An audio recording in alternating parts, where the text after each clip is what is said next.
are just hours away from the polls closing in Canada's 44th election. And has there actually been a ballot question? What are the fearless and bold predictions? So we're going to peel back the curtain for you, our viewer, just for a moment. Every day, the Toronto Sun has an election call, and we discuss on all manner of issues. So we decided to have that call for you. And with me is editor emeritus Laurie Goldstein, our political columnist Brian Lilly, and columnist Warren Kinsella. And at the risk of aging us, the four of us collectively have over a century's worth of experience when it comes to covering and being in and around the political world. So, Laurie Goldstein, let me start with you. We began this election with what Justin Trudeau was trying to frame as the vaxxers versus the non-vaxxers. That's what he wanted the ballot question to be. Was he successful? No, he from the beginning, he's been plagued by the fact that when he's asked, what was this election for, he doesn't have an answer. He said before the campaign that he was getting good cooperation from the other parties in terms of getting his agenda through. So that removes the reason for this election. And we've seen that why did he call it? He called it because the polls in July said that he could win a majority. And I guess he felt that, well, because of the government role played on the vaccines and all that, I'm good to go. As soon as the election's called, those numbers collapse. And they basically stayed the same ever since, within the margin of error, conservatives or liberals.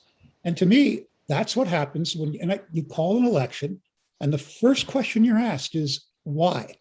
And you don't have an answer from day one to the last day. And it may punish him. Warren, you've been in and around a few war rooms a number of times with the federal liberals in the 90s and early 2000s. Ballot questions, is that something that when you're sitting around the war room, you think we got to strategize? This has got to be the motivating factor for Canadians to go to the polls?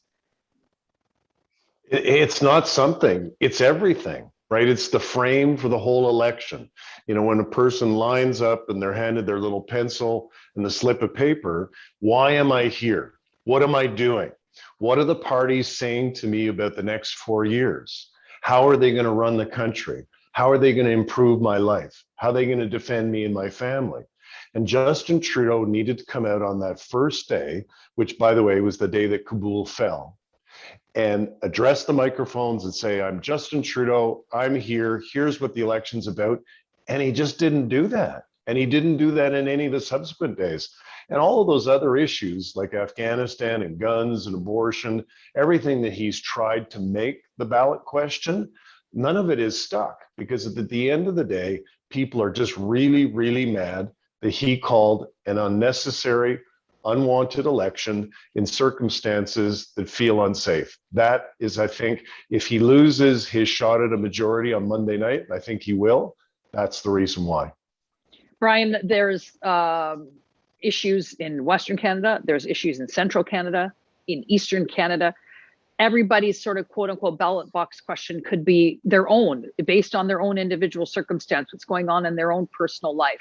But more broadly speaking, you do look for that galvanizing issue. Do you think that there has been one? Definitely not. I agree with Warren and Laurie. I mean, he came out on the first day and said, this is the most pivotal election. This is an extremely important election. Why? What do you hope to accomplish that you couldn't before? And he seems to be just running around, as you alluded to earlier, saying this is about who gets vaccinated and who doesn't. And the question that keeps coming back to him is, what are you looking to do now that you couldn't have done previously in Parliament? Mm-hmm. And Trudeau's answer seems to be, well, you better vote for me or those other guys will get in. You know what would have stopped them from being in power, especially those dastardly conservatives? Not calling an election. He seems like he's running for the job of opposition leader. He may end up pulling it off and still be prime minister. There's a good chance of that, but I don't think he's going to get that majority that he had hoped for. He could end up with fewer seats than he went into the election with. Laurie, let's talk for a moment about the Conservative leader, Aaron O'Toole. No one expected him to win this election. No one expected him to actually be neck and neck with Justin Trudeau, which is, as I said, hours away from the polls closing. if it turns out to be, let's for argument's sake say a Tory minority, it's possible. You can look at the map. They pick up certain seats in different parts of the country. It's very, very possible. What happens with an O'Toole minority?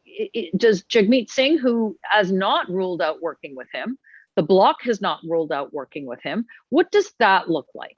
I think that, well, first of all, if O'Toole wins, pulls out a minority, Trudeau's career is over, given the expectations of what we began with. In terms of making Parliament work in that eventuality, then a lot of pressure does go to the NDP, because it would depend on the number of seats, the distance between the Conservatives and Liberals, because Canadians don't like it when parties that finish second, third, and fourth in the election gang up in a minority situation to remove the party that got the most. Remember that happened with Stephen Harper years ago, and he prorogued Parliament to save himself, but the polls were showing that people were very angry about that. So, in other words, is a minority Parliament, can it work with the Tory majority? A minority, of course it can. The biggest thing I think would be if O'Toole was to pull this out right away. You look at the Liberal Party and who's next. Brian, I know you want to weigh in on that too. The big question becomes, can O'Toole govern? And, I was around for the Harper minority where the feeling was, and Liberals kept telling me at the time, yes, Liberals do talk to me, by the way, they kept telling me, oh, it's only going to be 6 months and then we'll be back in power. And of course, it was almost a decade. And so I think Aaron O'Toole has to look at what Stephen Harper did successfully in his minority, and that was find issues you can work with the opposition on. Don't go too far, too fast. Pick up on issues where there's common ground, and on one issue you might vote with the NDP, on another you'll vote with the Bloc to move your agenda forward. And that might annoy some Conservatives who want everything yesterday, but that's how you have to work in a Parliament. That's how our system works. So I'm not going to be one of these people that will say O'Toole can't possibly govern. I've heard that story. I watched the movie with Harper. It wasn't true. But I think Laurie's right. If Trudeau doesn't win, if the Conservatives pull this off, then he's toast. But under any other scenario, I think he keeps his job, even though polls show majority of Canadians believe that if he doesn't win a majority, he should be resigning. And a third of Liberal voters think that way as well. Warren, let's look at the results and what we're anticipating. Polls are one thing, but what actually happens on the ground in reality on election day is another. So the polls close from east to west, of course, and the Liberals have a stranglehold on the maritime provinces right now, with a smattering of NDP and Conservative here and there.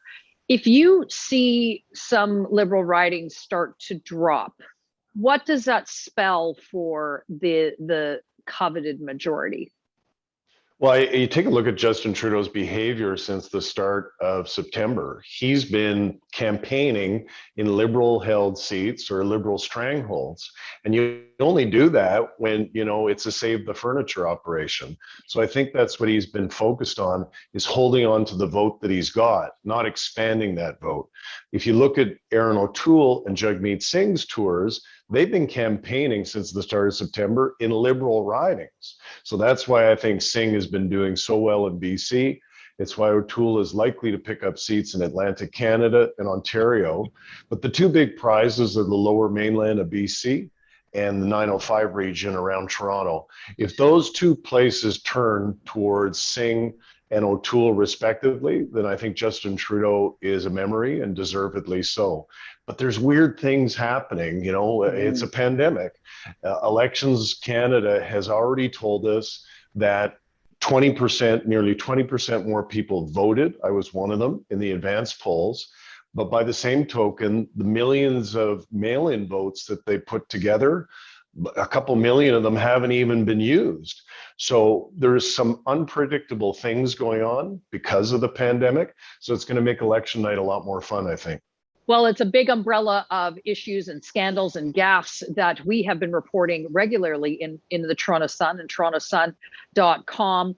So, Lori Goldstein, let me start with you. It's time for a bold prediction, and we prefaced much of what we said with looking at the polls, but the only poll that always matters is the one on election day. It's very possible we may not have all the results on Monday night. We likely will see polls have to stay open much later.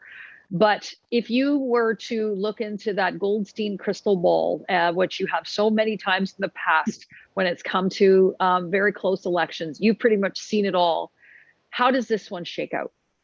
First of all, advise our listeners, don't bet the mortgage on my predictions. But what I would say is looking at the cumulative, and I know, we're not talking about one poll, we're talking about all kinds of polls.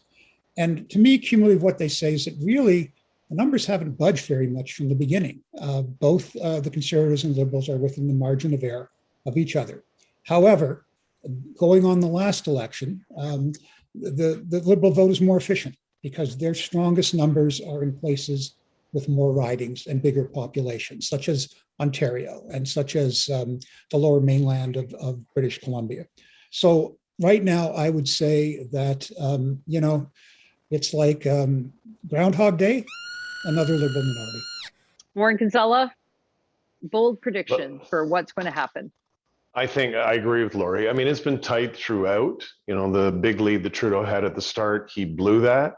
And now he's looking at a minority. I think he probably will win one, but just by a few seats. Why has that happened? I know that people say all the time, conservatives say, we have a liberal media in this country and so on.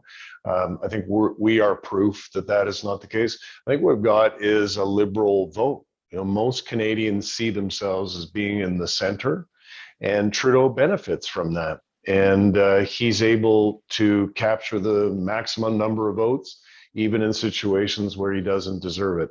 So I think that's what's likely on Monday. But I got to say, I was wrong about Aaron O'Toole. I'll say it right now. I underestimated that guy. I thought that he was going to get taken to the cleaners, and he's run a very good campaign. If you look back on it, he has not made a big mistake. He has not had a big screw up. I thought he did on guns, and he got out of that. So I think, he would be a decent prime minister. He seems to be a decent man, and hopefully the country sees it that way on Monday night. Brian Lilley, there's going to be much post-election analysis for all of us to unpack, not the least of which is the future of the NDP leader, Jagmeet Singh, how many times his party's going to give him a shot at it. But as you've been looking at the platforms and looking at the numbers and looking at the sentiment amongst Canadians, how do you feel it's going to unfold?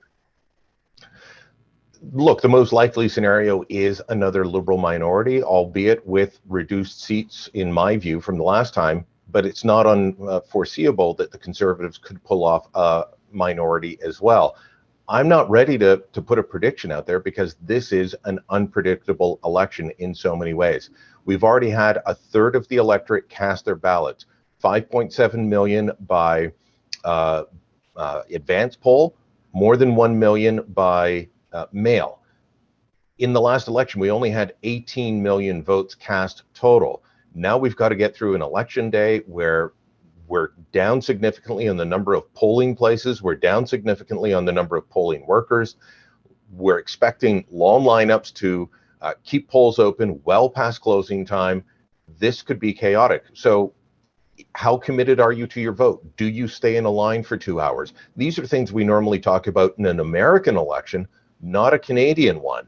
And so this is unpredictable until the end. And yeah, we may not know at 9, 10, 11 o'clock Eastern on election night. We may have to wait. But I just want, for all the people thinking, well, it's going to be stolen just like the United States. Drop that argument. We don't use voting machines. We're using ballot and pencil. It's old-fashioned. It's counting by hand. It's very secure, but we may have to wait.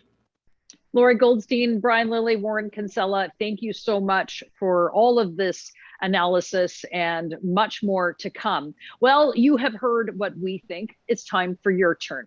Let us know in the comments below, and don't forget to subscribe to our YouTube channel.